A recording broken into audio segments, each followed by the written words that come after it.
Ini ada konsepnya ya. Yang pertama adalah menabung versus investasi ya. Kenapa sih kita perlu investasi? Karena simple. Kita tahu kalian udah di sini udah paham bahwa uang tuh dicetak ya, ada yang namanya inflasi.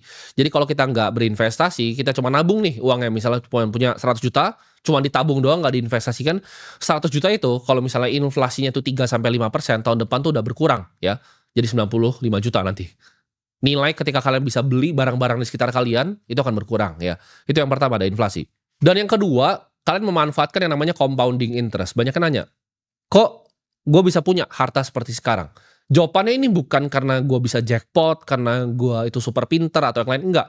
Jawabannya gue udah compounding selama 11 tahun. Gue itu mulai ketika Warren Buffett mulai, 14 tahun tuh, dia 11 tahun. Ya, dia duluan dari gue.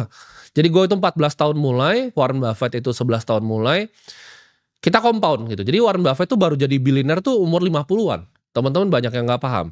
Compounding itu keajaiban dunia ke-8 katanya Albert Einstein. Jadi bunga berbunga ya. Kalian bisa dapetin bunga dari bunga yang kalian dapetin lagi. Ini luar biasa ya. Teman-teman kalau mulai dari uang yang sangat kecil, kalian compounding 50 tahun, kalian silahkan cari di Google aja kalkulator compounding. Kalian coba skemain ya. Uang 100 juta, 15% selama 50 tahun tuh luar biasa ya. Besarnya tuh di luar bayangan kalian.